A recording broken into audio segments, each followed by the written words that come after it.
तो मैं अब वापस उस टेबल पे आया हूँ जिस टेबल में सारे knowledge areas, process groups and processes के नाम लिखे हुए हैं।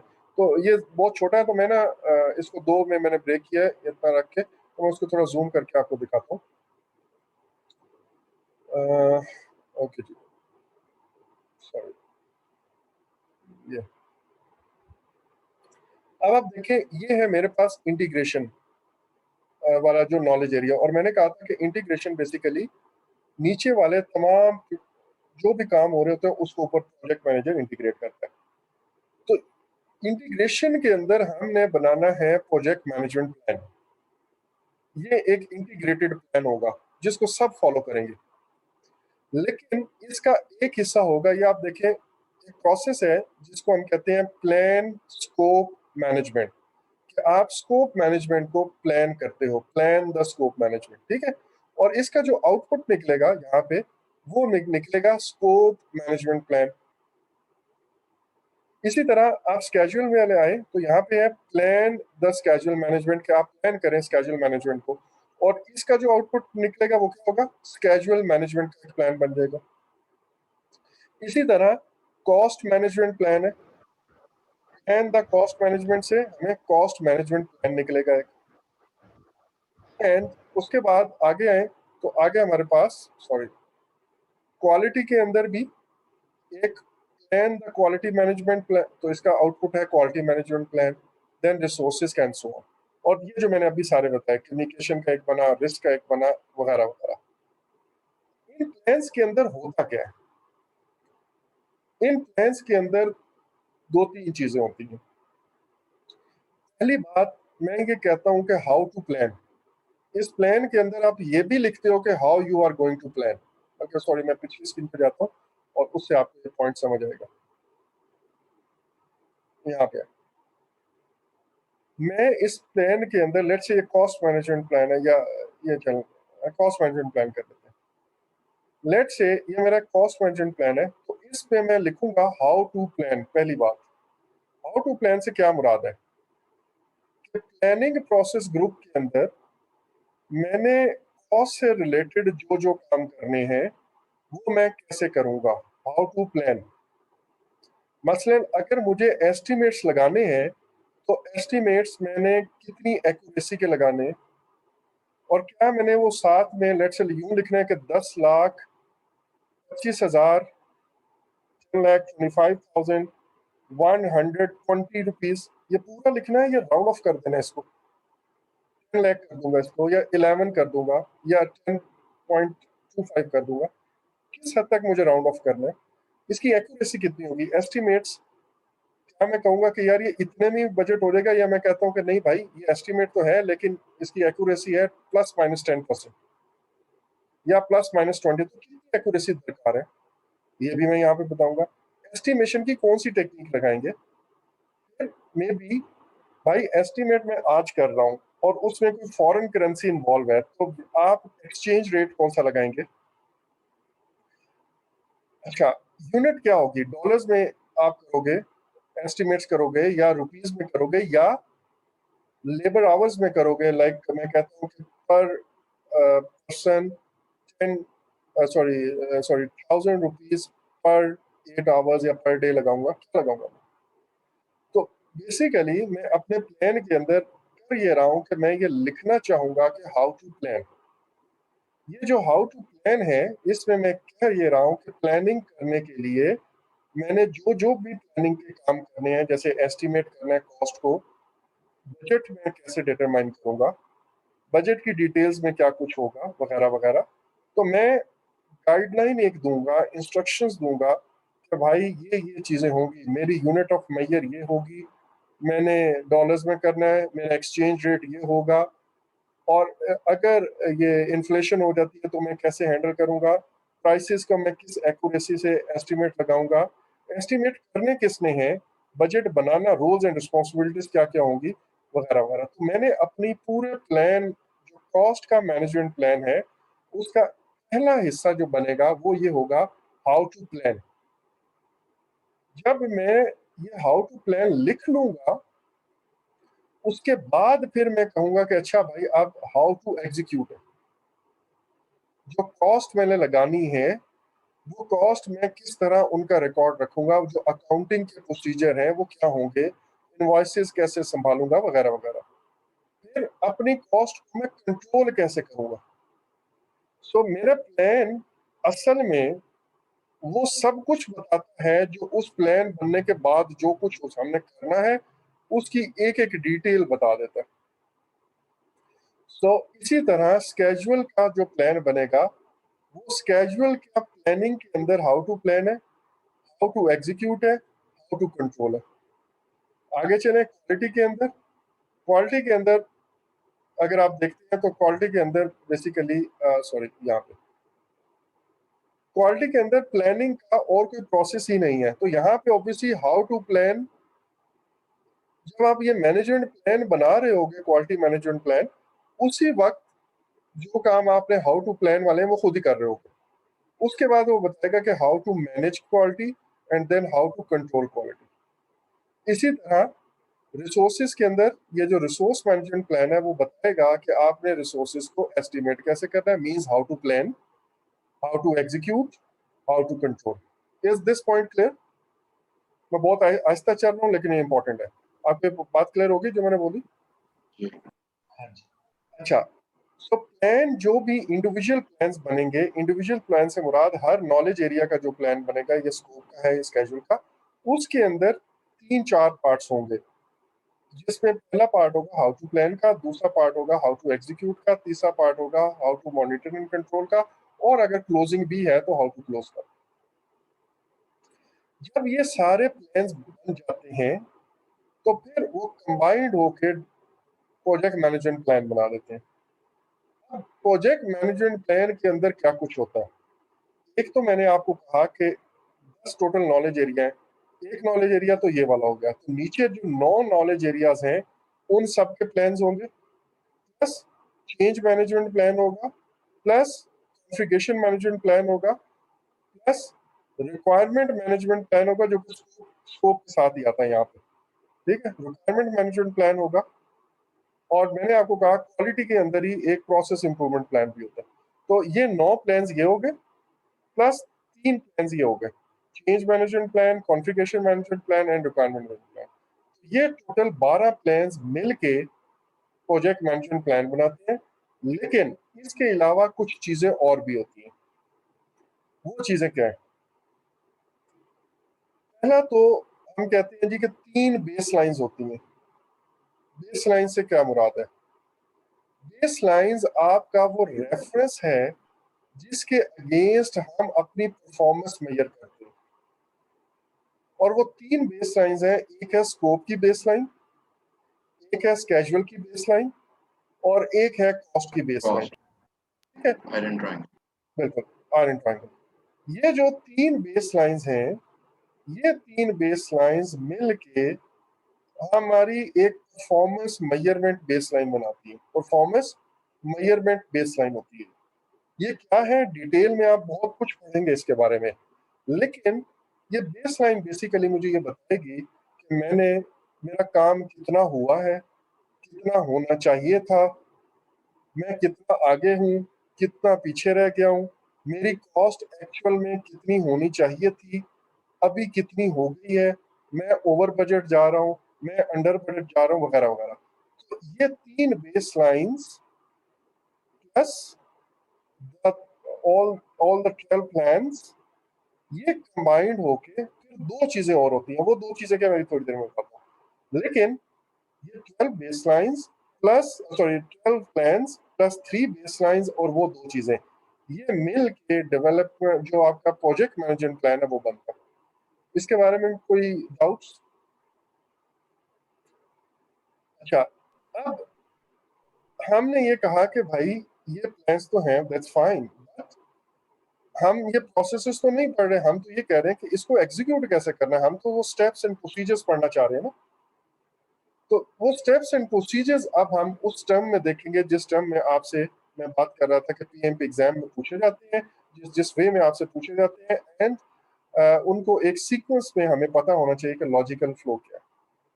सो अब हमारा वो ब्रीफ इंट्रोडक्शन हो गया है। तो नाउ नाउ लेट्स सी कि हम इनको कैसे करेंगे। सबसे पहले तो आपको ये डिसाइड करना है कि आपकी डेवलपमेंट अप्रोच क्या होगी।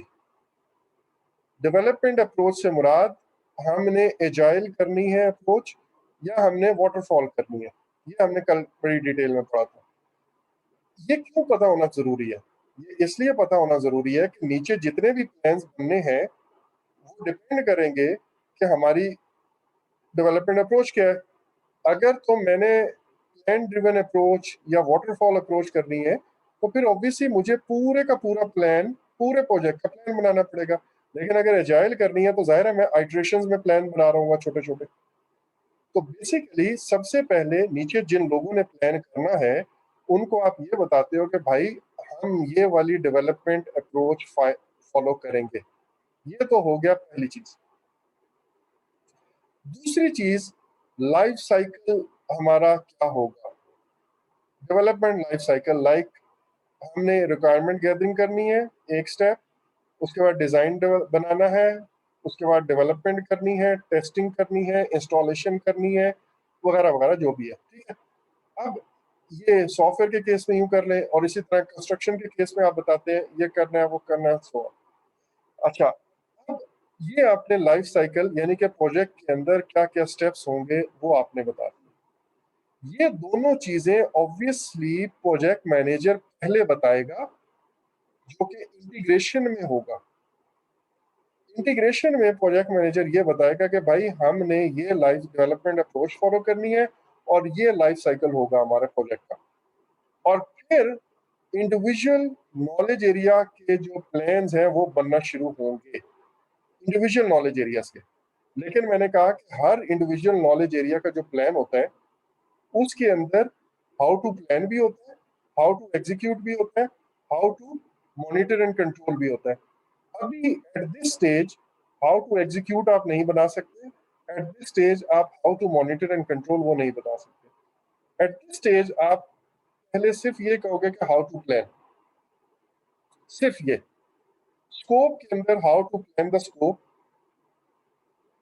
टाइम के अंदर how to plan the time, यानी कि वो जो प्लानिंग प्रोसेस ग्रुप में टाइम वाली जितनी एक्टिविटीज है, मैंने कॉस्ट की आपको एग्जांपल दी थी, एस्टिमेट कैसे करूंगा, बजट कैसे बनाऊंगा, सिर्फ इतना। आगे उसको एग्जीक्यूट कैसे करना है और मॉनिटर एंड कंट्रोल कैसे करना है एट दिस स्टेज हम नहीं करते। जब हम प्लान बनाने लगते हैं ये 3 स्टेप पहले वाले आपके आ जाते हैं जी। पहला, डेवलपमेंट अप्रोच इंटीग्रेशन में, लाइफ साइकिल ऊपर टॉप इंटीग्रेशन में, और फिर हर हर नॉलेज एरिया का हाउ टू प्लान का पहला हिस्सा, हाउ टू प्लान वाला, बस दैट्स इट। ये बात आपको समझ आ गई? यस। अच्छा, उसके बाद उसके बाद आप डिफाइन, अच्छा सॉरी मैं इस पे आता हूँ। अब आप देखें कि मैंने आपको कहा था कि हमारे प्रोजेक्ट मैनेजमेंट प्लान के अंदर 12 प्लान्स होते हैं, 3 बेसलाइंस होंगी एंड 2 चीजें और होंगी। ये है वो 2 चीजें जो ऊपर मैंने बताई, development approach and life cycle, ये 2 चीजें भी हो गई। ये सब कंबाइंड होकर मेरा प्रोजेक्ट मैनेजमेंट प्लान बनेगा। लेकिन अगेन ये पहले गो में नहीं बन जाता, ये एक आइटरेटिव प्रोसेस है। बड़ा आपको to and fro mix and match करना पड़ता है, उसके बाद जाके आपका प्लान बनता है और वो हम देखेंगे कि कैसे करना है। अच्छा, अब आप आगे आए तो पहली बात आप ये बताते हो, जब आपका ये प्लान बन जाता है और प्लान के अंदर भी मैंने आपको कहा आपका हाउ टू प्लान वाला पार्ट होगा। हाउ टू प्लान मतलब प्लानिंग के अंदर आपने क्या कुछ करना है। सो अगर मैं स्कोप वाला नॉलेज एरिया देखूं, स्कोप वाला, तो स्कोप के अंदर सबसे पहली बात मुझे रिक्वायरमेंट का पता होना चाहिए। जब रिक्वायरमेंट्स पता होंगी कि मुझे कितनी बिल्डिंग बनानी है, कितने फ्लोर्स होंगे, मटेरियल वगैरह वगैरह, वो रिक्वायरमेंट्स मुझे मिलेंगी तो ओनली देन मैं स्कोप डिफाइन कर सकूंगा। तो सबसे पहले मैं अपनी रिक्वायरमेंट्स डिफाइन करता हूँ। ये रिक्वायरमेंट्स मैं किससे लूंगा? वो जो मैंने इनिशिएटिंग के अंदर स्टेक होल्डर्स आइडेंटिफाई किए थे ना, मैं उनसे रिक्वायरमेंट्स गैदर करूंगा। मैं चार्टर के अंदर से भी चीजें निकालूंगा, मैं मे बी कॉन्ट्रैक्ट को भी देख लूँ, बट स्टेक होल्डर्स मुझे रिक्वायरमेंट्स बताएंगे और मैं उन रिक्वायरमेंट्स को डिफाइन भी करूंगा और प्रायोरिटाइज भी करूंगा। लेकिन कैसे करूंगा? वो जो हमने लिखा हुआ है ना, रिक्वायरमेंट मैनेजमेंट प्लान का पहला हिस्सा के रिक्वायरमेंट्स को लिखना कैसे है, उससे देख के लिखूंगा। प्रायोरिटाइज कैसे करना है, वो जो रिक्वायरमेंट मैनेजमेंट प्लान का पहला हिस्सा हमने लिखा हुआ है, उसको देख के करूंगा। इसलिए ये हाउ टू प्लान वाला पार्ट पहले लिखना पड़ता है। Is this point clear? Okay, I hope clear होगा। अच्छा, सो मेरे पास जब ये हाउ टू प्लान जो है वो आ जाता है, तो फिर मैं अपनी रिक्वायरमेंट से रिलेटेड उन रिक्वायरमेंट्स को डिफाइन भी कर देता हूँ, और हाई प्रायोरिटी रिक्वायरमेंट ऊपर रखता हूँ, लो प्रायोरिटी रिक्वायरमेंट नीचे, तो मैं उनको प्रायोरिटाइज भी कर देता हूँ। फिर मैं अपनी स्कोप स्टेटमेंट बनाता हूँ इन रिक्वायरमेंट्स को देख के। अब ये जो स्कोप स्टेटमेंट है, ये कैसे बनाऊंगा? वो जो स्कोप मैनेजमेंट प्लान का पहला हिस्सा है, उसको सामने देख के रखूंगा। जब मेरी स्कोप स्टेटमेंट बन जाती है कि भाई मुझे ये काम करना है, मुझे 3 स्टोरी वाली बिल्डिंग बनानी है, उसकी बाउंड्री इंक्लूडेड है, उसका इलेक्ट्रिकल वर्क इंक्लूडेड है, उसका मुझे सीसीटीवी कैमरा सिक्योरिटी सेटअप भी बनाना है, मुझे उसका प्लम्बिंग का काम भी करना है, वगैरह वगैरह। तो ये जो चीजें मैंने अपनी स्कोप स्टेटमेंट फाइनल कर ली, तो मैं डिसाइड ये करूंगा कि इनमें से कौन सी ऐसी चीजें हैं जो मैं खुद कर सकता हूँ, और कौन सी ऐसी चीजें हैं जो मुझे बाहर से करवानी पड़ेंगी, या कौन सी ऐसी चीजें हैं मैं कर तो खुद सकता हूँ लेकिन उसका मटेरियल या इक्विपमेंट मुझे बाहर से लेना पड़ेगा। सो एट दिस स्टेज मेरी ये स्कोप स्टेटमेंट सामने होती है, और इस स्कोप स्टेटमेंट को सामने रखते हुए मैं ये असेस करता हूँ what I need to purchase, और इसको हम कहते हैं मेक और बाय डिसीजन करना। ठीक है, बड़ा फेमस, आपको पता होगा, सुना होगा आपने, मेक और buy decision. Either I'm going to make it myself or I'm going to outsource this thing or I am going to buy it from the market. जब मेरी स्कोप स्टेटमेंट क्लियर होगी तो मैं ये डिसाइड करता हूँ कि इसमें से यार ये काम मैं खुद कर लूंगा, ये खुद कर लूंगा, ये सिक्योरिटी वाला काम हमने कभी नहीं किया तो किसी भी ऐसी कंपनी को मैं बुला लूंगा, ये वाला काम मैं आउटसोर्स कर देता हूँ। अच्छा, इसके अलावा मुझे क्या क्या मटेरियल बाहर से परचेज करना है, वगैरह वगैरह, मैं वो भी डिसाइड करूंगा। अब जो कुछ मुझे बाहर से परचेज करना है, उससे रिलेटेड मैं अपने प्रोक्योरमेंट डॉक्यूमेंट्स भी बनाऊंगा। इससे क्या मुराद है? इससे मुराद ये है कि मैंने अखबार में ऐड देना है, ऑब्वियसली, कि जी ये चीज़ चाहिए, या मुझे किसी वेंडर को ईमेल करनी है कि मुझे ये चीज़ चाहिए। तो मैं पहले अपनी रिक्वायरमेंट्स लिखूंगा, इसको हम नाम देते हैं procurement statement of work. Procurement statement of work, कि भाई मुझे ये काम करवाना है।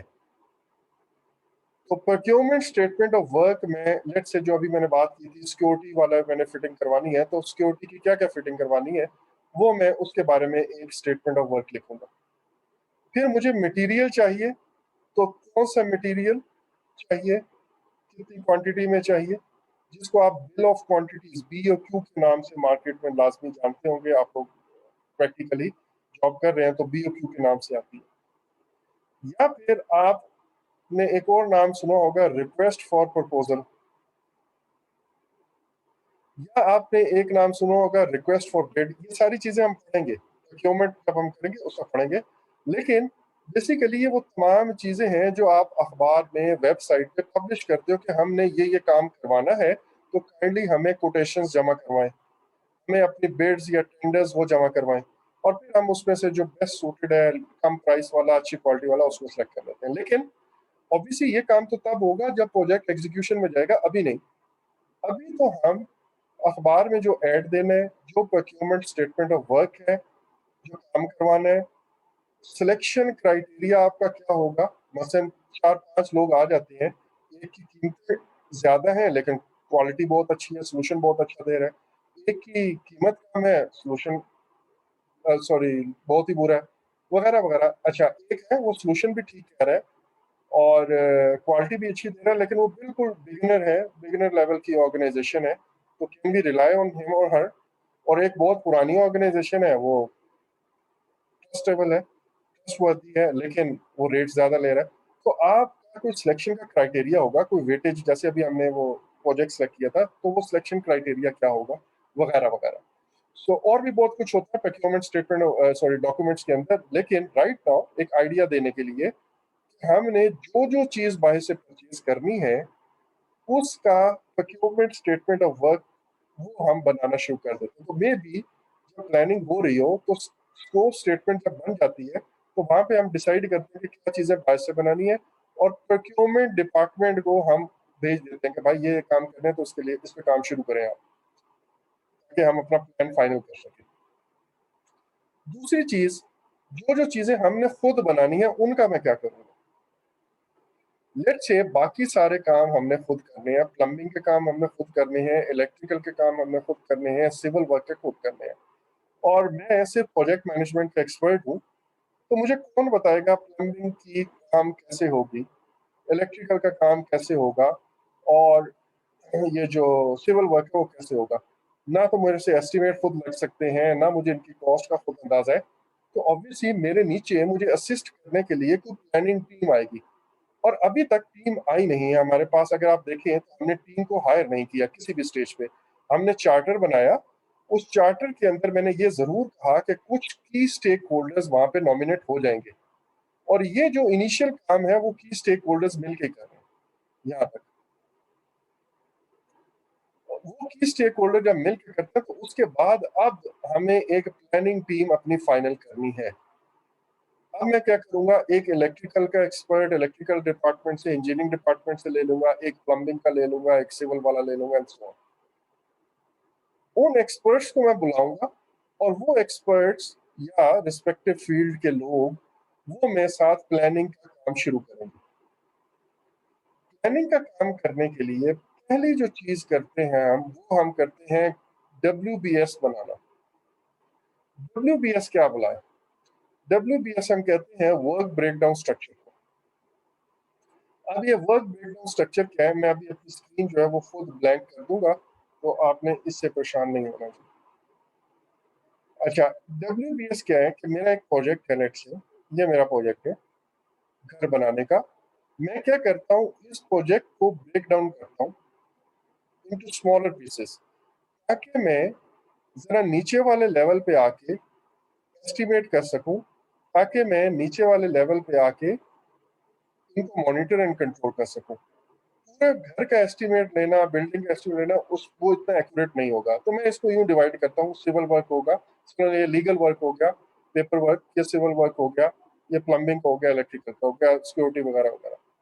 अब विद इन सिविल वर्क क्या क्या होगा, उसको मैं फिर सब डिवाइड करूंगा। ठीक है। अच्छा, अब हो सकता है जी, चलिए जी, मैं ये कहता हूँ कि विद इन दिस ये एक और काम है, उसको मैं फिर फर्दर सब डिवाइड कर दूंगा।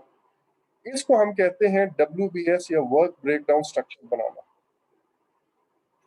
तो जो काम हमने खुद करने हैं, उनको तो हम इस तरह इन डेप्थ नीचे तक लेके जाएंगे, और जो काम हमने आउटसोर्स करने हैं, उसका हम सिंपली यहाँ पे लिखेंगे ये काम करना है, और ये आउटसोर्स हो जाएगा, बात खत्म। इसको अब फर्दर मैं ब्रेक डाउन नहीं करूंगा, बल्कि जिस ऑर्गेनाइजेशन ने इस काम को करना है, वो इसको as a separate project treat करेगी। वो जब मैं बार बार एक डायग्राम बनाता हूँ कि एक ऑर्गेनाइजेशन ने प्रोजेक्ट दिया, उसने कहा इतना हिस्सा मैं खुद करूंगा, बाकी उसने आउटसोर्स कर दिया, इस ऑर्गेनाइजेशन ने वो कॉन्ट्रैक्ट विन किया, तो अब इसके लिए वो जो एक हिस्सा है जो आपने आउटसोर्स किया है, उसके लिए वो पूरा प्रोजेक्ट है, और वो अपना वहां पे चार्टर बनाएगा, उस प्रोजेक्ट को करेगा। सो इसको मैं ब्रेक डाउन फर्दर नहीं करना, मैं उन हिस्सों को ब्रेक डाउन करूंगा जो मुझे खुद बनाने हैं या खुद करने हैं। कितना ब्रेक डाउन करूंगा, कितनी डेप्थ तक जाना है, ये हम तब करेंगे जब मैं WBS बनाना आपको सिखाऊंगा। उस वक्त इसके बारे में कुछ पॉइंट्स हैं इंपॉर्टेंट, वो समझने वाले हैं। बट नाउ मैंने अपने काम को WBS यानी कि वर्क ब्रेकडाउन स्ट्रक्चर बनाया। अच्छा, यहीं पे मैं आपको कुछ चीजें और बता देता हूँ। लेट्स से मैं अभी ये एग्जांपल देता हूँ, और बाकी हम बात में करेंगे जब WBS आगे बनेगा। यहाँ पे WBS का जनरली जो टॉप लेवल होता है, वहां पे एक प्रोजेक्ट की हम बात कर रहे हैं, प्रोजेक्ट। उसके बाद जो पहला लेवल इसका हम करते हैं, वो होते हैं या तो डिलीवरेबल्स की हम बात कर रहे होंगे, हाई लेवल डिलीवरेबल्स क्या है, या मैं कहूँगा फेजेस होंगे प्रोजेक्ट के कोई मे बी, वगैरह वगैरह। तो लेट्स से हम डिलीवरेबल्स की बात करते हैं, फिर हम नीचे आते हैं। अब दरमियान में कुछ और लेवल्स हैं, उनको मैं छोड़ रहा हूँ। जो आखिरी लेवल है ना, उसको हम कहते हैं ये वर्क पैकेज लेवल है। ये आपने याद रखना है, ये इंपॉर्टेंट बात है। मेरा टर्म है work package level. Work package वो पीस ऑफ वर्क है जो हम मैक्सिमम ब्रेक डाउन करते हैं। इससे आगे अगर हम ब्रेक डाउन करना शुरू कर देना डब्ल्यू बेस के अंदर, तो वो बहुत खिचड़ी बन जाती है। तो हम वर्क पैकेज एक खास लेवल पे आके करते हैं कि भाई ये वो वर्क पैकेज है जो हमें कंप्लीट करना है। यहाँ पे हम एक वर्क पैकेज मैनेजर अपॉइंट कर देते हैं। अब इससे रिलेटेड लाइक अगर मैं कहूँ प्लम्बिंग का वर्क है वगैरह वगैरह, तो उससे बहुत सारे सैनिटरी है, ये है वो है, टैंक बनाने हैं। तो मैं एक बंदे को नॉमिनेट कर दूंगा कि भाई आपने प्लम्बिंग के अंदर ये जो पाइपिंग वाला काम है ये आपका है। ये एक वर्क पैकेज है। और जो उसके अंदर आपने टैप्स वगैरह लगाने हैं और सिंक लगाने हैं, ये वो फिटिंग वाला काम किसी और का है। तो अब वो एक और वर्क पैकेज है। तो वर्क पैकेज मैंने एक बना दिया जो कि एक वर्क पैकेज देखेगा। डब्ल्यूबीएस के अंदर वर्क पैकेज से आगे हम डिवाइड नहीं करते, इसको फर्दर ब्रेक डाउन नहीं करते, लेकिन अगले स्टेप में इससे आगे एक और चीज अलग से होती है, वर्क पैकेज का हिस्सा वो नहीं होती। हम इन्हीं को फिर एक्टिविटीज में ब्रेक करते हैं मजीद, कि इस वर्क पैकेज को कंप्लीट करने के लिए मुझे क्या क्या एक्टिविटीज करनी पड़ेंगी। तो काम को जब हम ब्रेक डाउन करते हैं तो डब्ल्यूबीएस बनाते हैं। डब्ल्यूबीएस बनाने के लिए आप प्रोजेक्ट से ब्रेक डाउन करना शुरू करते हो, डिफरेंट लेवल से होते हुए आप वर्क पैकेज लेवल तक इसको ब्रेक डाउन करते हो। फिर आगे एक और प्रोसेस है अलग से, वो डब्ल्यूबीएस का हिस्सा नहीं है।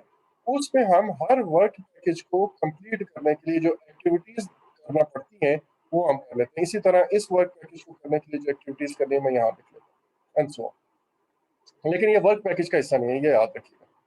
सो अब हम आते हैं वापस उस स्लाइड पे। तो अब आप यहाँ पे देखें, मैंने एक वर्क पैकेज, जब मुझे ये क्लियर हो गया कि what I have to purchase, ये काम तो बाहर चला गया। मैंने अपनी प्लानिंग टीम बुलाई और उस प्लानिंग टीम को कहा कि भाई मुझे तो नहीं पता प्लम्बिंग में क्या होता है, मुझे तो नहीं पता सिविल वर्क में क्या होता है।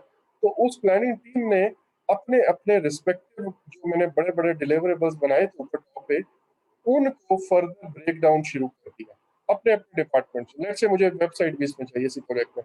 अब वो आईटी वाले साहब, सॉफ्टवेयर वाले साहब, मैं चाह रहा हूँ कि दोनों दोनों आपको एग्जांपल देता रहूँ, कंस्ट्रक्शन की भी और आईटी की।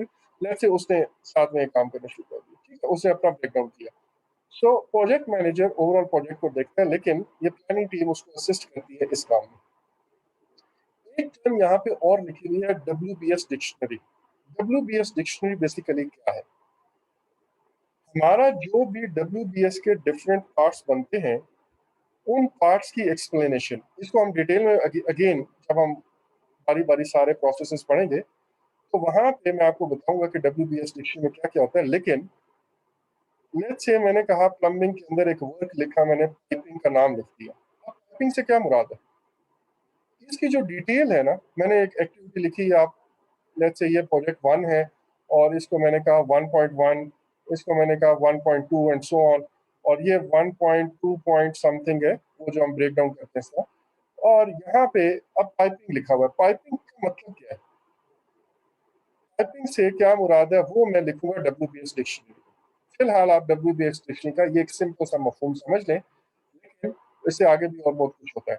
तो मैंने प्लानिंग के अंदर डब्ल्यू बी एस डिक्शनरी जब बना ली, तो फिर अब मेरा डब्ल्यू बी एस का लोएस्ट लेवल वर्क पैकेज का लेवल है। आपको याद होगा मैंने अभी थोड़ी देर पहले कहा था। इस वर्क पैकेज को मैं ब्रेक डाउन करूंगा फर्दर एक्टिविटीज की लिस्ट में। मेरे जो लोएस्ट लेवल है डब्ल्यू बी एस का, उसमें डिफरेंट वर्क पैकेजेस होंगे, मतलब ऊपर इस तरह ये मिले हुए हैं और ऊपर तक जा रहे हैं, और नीचे वर्क पैकेजेस हैं। हर वर्क पैकेज को एक्टिविटीज, हर वर्क पैकेज को कंप्लीट करने के लिए कुछ एक्टिविटीज करनी है। उन सारी एक्टिविटीज को कंबाइंड करके मैं एक एक्टिविटी लिस्ट बनाता हूँ। ये एक्टिविटी लिस्ट जब मेरे पास आएगी ना, तो अब ये हमारे तमाम एस्टिमेट्स की बेसिस बन जाएगी। अब मुझे एग्जैक्टली पता है कि मुझे अपने प्रोजेक्ट पे क्या क्या एक्टिविटीज परफॉर्म करनी है। यहाँ से मैं अब अपनी एस्टिमेशन के प्रोसेस शुरू करूँगा। मसलन मैं ये देखूंगा कि इस एक्टिविटी के ऊपर कितना टाइम चाहिए, इस एक्टिविटी पे कितना टाइम चाहिए, इस एक्टिविटी को कंप्लीट करने के लिए कितनी रिसोर्सेज चाहिए, इस एक्टिविटी को करने के लिए कितनी कॉस्ट लगेगी, वगैरह वगैरह। तो मेरा जो बॉटम पॉइंट है या मेरा जो रेफरेंस पॉइंट है वो ये एक्टिविटी है, उससे मैं बात को आगे लेके चलूंगा। इसी तरह अगर मैं ये देखना चाहता हूँ कि मेरे प्रोजेक्ट का टोटल ड्यूरेशन कितना लगेगा, तो पहले तो मुझे ये पता होना चाहिए कि इंडिविजुअल एक्टिविटीज का ड्यूरेशन कितना होगा, और फिर मुझे ये भी पता होना चाहिए कि कौन सी एक्टिविटी पहले करनी है, कौन सी बाद में करनी है, कौन सी एक्टिविटीज ऐसी हैं जो लाजमी है कि जब एक एक्टिविटी खत्म होगी तो दूसरी तब स्टार्ट कर सकते हैं, कौन सी ऐसी एक्टिविटीज हैं जो पैरेलल में भी हो सकती हैं, वगैरह वगैरह। तो मैं एक इन एक्टिविटीज को इस तरह की, ये एक्टिविटी पहले इसके बाद शुरू होगी, ये एक्टिविटी पैरेलल में भी शुरू हो सकती है, let's say and so on, एक नेटवर्क बनाऊंगा जिसको हम नेटवर्क डायग्राम कहते हैं। और मैं आज का लेक्चर यहाँ पे रोक रहा हूँ। एक अब सिर्फ 3 रह गए। तो दूसरा ये कि आई वुड लाइक कि इससे आगे आप लोग लाइव सेशन जो है वो अटेंड करें, और उसमें आपकी क्यूरीज जो हो वो आप, मतलब मैं उनको आंसर करूं, और आप इस पे मेरे से कन्वर्सेशन करें, ठीक है। लेट्स सी कल क्या होता है, लेकिन आज तो आप लोग शायद बिल्कुल ही सो रहे थे क्या। लेकिन दिस इज वेरी इंपॉर्टेंट, ये सब तो लोग जो रिकॉर्डिंग भी सुन रहे होंगे, दिस इज वेरी इंपॉर्टेंट। ये बात आपको समझना है। अब हम प्रोजेक्ट मैनेजमेंट कर रहे हैं, लाइक प्रोजेक्ट इनिशिएट हुआ है, प्लानिंग हुई, होना शुरू हुई है। सो आई वुड लाइक कि आप इसमें एक्टिव इन्वॉल्वमेंट करें, और कल आप ये सब कुछ सुन के आइएगा काइंडली, ठीक है। So if you have any question, आप 3 लोग अभी हैं इधर, तो अगर आप लोगों को क्वेश्चन है तो ये मैं आस्क। ओके जी, आप लोगों को मेरी आवाज आ रही है बस? इस बात से लगता है समझ जी जी आवाज आ रही है। ओके जी, चलें। So will resume from this point tomorrow इंशाल्लाह। काइंडली अगर आप बुक से देखना चाहे बुक देख लें, बेहतर ये है कि अभी आप मेरी रिकॉर्डिंग को एक दफ़ा दोबारा सुन के ये जो नए कॉन्सेप्ट्स हैं उनको काइंडली याद कर लीजिएगा, ठीक है जी। ओके देन, अल्लाह जी हाफिज़। ठीक है, कल फिर हम डिस्कस